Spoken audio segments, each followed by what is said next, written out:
शंभो शरण पड़े, मांगो घड़ी रे घड़ी, दुखे काटो दया करी, निदर्शन आपो दया करी, निदर्शन आपो। श्री शिवाय नमस्तुभ्यम। हर हर महादेव। प्रिय दोस्तों, मैं मीतू शुक्ला एसपीएम ब्लॉग में आप सभी का स्वागत करती हूं। आइए जानते हैं महाशिवरात्रि के दिन कैसे पूजा करना चाहिए। महादेव माँ पार्वती को मनाने के लिए कौन सी ऐसी उपाय है जिसको करने से किसी के घर में सुख संपत्ति की कमी है, किसी के घर में आरोग्य की कमी है, लंबे समय से बीमारी है, तो उसके लिए क्या करना चाहिए। तो बने रहिए मेरे साथ मेरे वीडियो में। प्लीज़ मेरी वीडियो अच्छी लगती है तो वीडियो को लाइक करेंगे, चैनल को सब्सक्राइब करेंगे, बेल आइकन को प्रेस करेंगे, जिससे मेरी वीडियो का न्यू नोटिफिकेशन सबसे पहले आप सभी के पास पहुँचे। पहले मेरे जितने भी व्यूअर्स हैं, सब्सक्राइबर हैं, उनको महाशिवरात्रि की ढेरों सारे बधाइयाँ एवं शुभकामनाएं। महादेव की पूर्ण कृपा आप सभी पर बने रहे। आप जहाँ कहीं भी रहें, स्वस्थ रहें, खुश रहें और खूब मस्त रहें। तो चलिए सबसे पहले जानते हैं कि जो मेरी माताएं हैं, बहनें हैं, उनको अखंड सौभाग्य के लिए शिवरात्रि के दिन क्या करना चाहिए। शिवरात्रि के दिन सबसे पहले जल्दी जगे ब्रह्म मुहूर्त में उठ करके स्नान हर हर महादेव हर हर गंगे का जय घोष से स्नान करना चाहिए। उसके बाद धुले हुए वस्त्र पहनना चाहिए। अगर आपके पास कोई ज़रूरी नहीं है कि कोरा वस्त्र पहनना है, धुले हुए वस्त्र होना चाहिए। सूती का हो या सिल्क का हो तो सबसे उत्तम, नहीं तो कोई भी वस्त्र है उसको पहन करके नहाने के बाद पहने और महादेव का अभिषेक करें। ये प्रश्न रहती है सभी माताएं बहनों का कि सबसे पहले घर में पूजा करें या मंदिर में जाए। तो आपका जहां भी संभव हो सबसे पहले आप कर सकती है, क्योंकि शिवरात्रि का दिन है। मंदिर में तो काफ़ी भीड़ रहती है, इसीलिए सबसे पहले मंदिर में ही कल का पूजा कर लें, क्योंकि महाशिवरात्रि जितना सुबह जल्दी पूजा किया जाता है उतने शांत मन रहता है और शांत चीज़ से सब सामग्री हम चढ़ा सकते हैं महादेव को। इसीलिए सुबह जल्दी महादेव के मंदिर में ही जा कर के पूजा अभिषेक करें। अगर अपने पैर में महावर आप एक दिन पहले नहा खाए को लगा ली है तो ठीक है, नहीं तो शिवरात्रि के दिन पैर में महावर अवश्य लगाना चाहिए, क्योंकि इसको काफ़ी शुभ माना जाता है। और अपने सिंदूरा से सिंदूर से उस दिन अपने मांग को भरे अखंड सौभाग्य के लिए, क्योंकि जब भी माताएं बहनें सिंदूर लगाती है तो गौरी पार्वती को अवश्य ही याद करती है, क्योंकि 33 कोटि देवी देवता में जो माँ भवानी का सौभाग्य है सो अखंड है।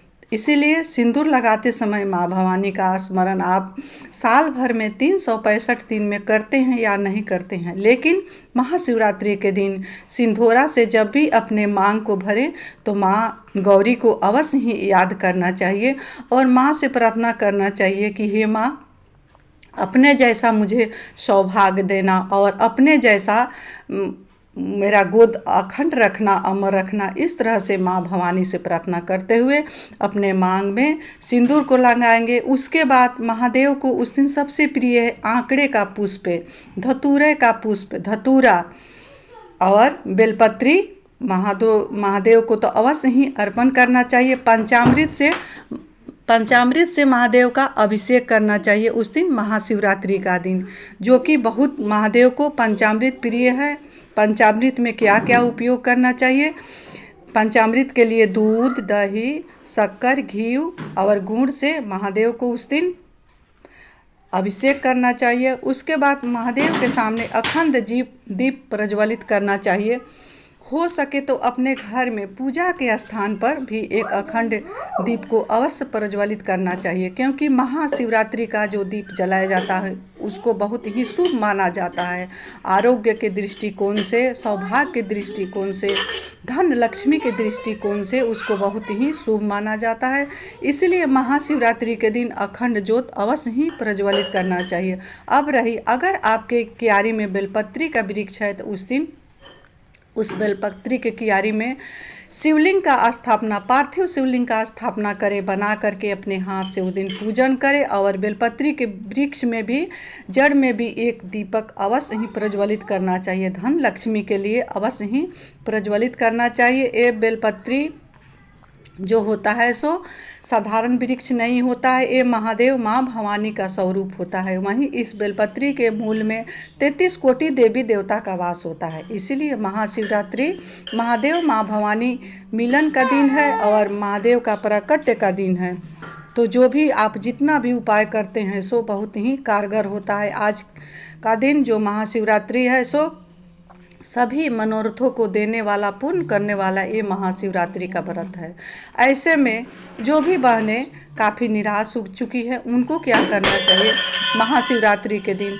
तो महाशिवरात्रि के दिन 7 बेलपत्री अपने हाथ में ले और एक कलश में जल लें, तांबे के कलश में जल लें और जल को ले करके जो 7 बेलपत्री है सबसे पहला स्थान उसको अर्पित करने का। ये उपाय कब करना है? जो आप काफ़ी नाराज और हताश हो चुके हैं, निराश हो चुके हैं अपने ज़िंदगी से, कहीं से कोई काम नहीं बन रहा है, तो उस समय इस काम को करना है। क्या करना है? 7 बेलपत्री लेना है और एक कलश में जल लेना है। सबसे पहला स्थान है अपने जो किचन है, रसोई है आपका घर में, जहाँ मटका परिंदा रखा जाता है, जो पितरों का स्थान है, वहाँ पर एक बेलपत्री को अर्पण करें और दूसरा बेलपत्री वृक्ष के नीचे अर्पण करना है। बेलपत्री वृक्ष को के नीचे इसको अर्पण करना है और थोड़ा सा उसमें वहाँ पर अभिषेक करना है जल से। उसके बाद 5 बेलपत्री को लेकर के जाना है महादेव के मंदिर में।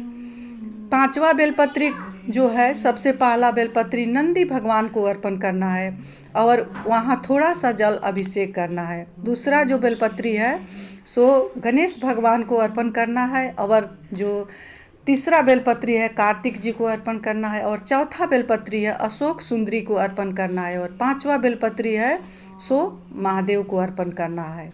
थोड़ा थोड़ा जल नंदी भगवान के चरण पर भी अभिषेक करेंगे। गणेश जी, कार्तिकेय जी और अशोक सुंदरी को भी अर्पण करते हुए जो भी बाकी जल बचा हुआ है सो महादेव को अर्पण करेंगे और वहाँ पर बैठ करके अपनी मन की जो भी कामना है, आपका जो भी दुख है, दर्द है, व्यथा है मन की, सो महादेव से कहेंगे और वहाँ पर अभिषेक पूजन करके आएंगे। देखेंगे कि 1 सप्ताह के अंदर ही महादेव आपका जो भी कष्ट है, दुख है, उसको काटेंगे। क्योंकि महाशिवरात्रि के दिन महादेव अति प्रसन्न मुद्रा में रहते हैं, तो उनके लिए कोई भी काम असंभव नहीं है जो नहीं कर सकते हैं। कमी हम सब में है कि जो हम सब मन से महादेव को नहीं रिझा सकते हैं। तो इस तरह से महादेव का पूजन करेंगे। रात्रि को हर शिवालय में महादेव का शादी रचाया जाता है पार्वती जी के साथ। तो आप सब देख लेंगे कि आपके यहाँ कैसे होता है। तो उस तरह से शादी ब्याह में, समारोह में अवश्य ही शामिल होना चाहिए। और पार्वती जी को हो सके तो जो माताएं बहनें हैं उनको सौभाग्य चाहिए, तो अखंड सौभाग्य चाहिए तो 16 श्रृंगार चढ़ाना चाहिए पार्वती जी को। नहीं हो सकता है 16 श्रृंगार तो चूड़ी, बिंदी, सिंदूर, महावर, मेहंदी, तेल, ये सारी सामग्री अवश्य ही माता पार्वती जी को, सुगंधित तेल बहुत ही पसंद है तो अवश्य ही चढ़ाना चाहिए। इस तरह से माँ पार्वती जी का पूजन करें और हो सके तो रात्रि में जागरण करें। महादेव की 4 पहर का पूजा का बहुत ही महत्व है। 4 पहर का पूजा करना चाहिए। 4 पहर का पूजा, सुबह हो गई एक पूजा, दूसरा जो पूजा है सो मध्य समय 12 बजे, 12:30 बजे दूसरी पूजा हो जाती है। शाम के समय में 6, 6:30 में तीसरी पूजा हो जाती है और रात्रि को फिर 12 बजे चौथा पूजा हो जाती है। इस तरह से एक एक बेलपत्री को अर्पण करके 4 प्रहर की पूजा महादेव का करें और अभिषेक करें, महादेव से प्रार्थना करें और महादेव का आरती उतारें, महादेव को नाना तरह के भोग अर्पण करें। इस तरह से महादेव की पूजा करें। सुहागिन जो माताएं बहनें हैं उनको जब गौरी माँ पार्वती को सिंदूर लगाएं, वहीं हाथ अपने मांग में अवश्य ही ठेकाना चाहिए महाशिवरात्रि के दिन और माँ से प्रार्थना करना चाहिए कि हे माँ, मेरी सौभाग्य को भी अखंड रखना। जो भी आप 16 श्रृंगार माता रानी को चढ़ाइए उसमें से अपने लिए अवश्य ही कुछ न कुछ लेकर के आना चाहिए। एक बिंदी का पत्ता ले ले या सिंदूर का एक डिबिया ले ले, लेकिन कुछ अवश्य लेकर के घर लौटना चाहिए। वहीं सिंदूर और वहीं बिंदु अपने बिंदी जो है सो सिंधोरा में रखना चाहिए। इस तरह करने से जो माताएं बहनें हैं उनकी सौभाग्य अखंड रहती है। तो प्रिय दोस्तों, अपनी वाणी को मैं यहीं पर विराम देती हूँ। ये मेरा उपाय और ये मेरा वीडियो कैसा लगा सो आप कमेंट के जरिए अवश्य बताएंगे। मिलती हूँ अगले वीडियो में, तब तक के लिए इतना ही। श्री शिवाय नमस्तुभ्यम। हर हर महादेव।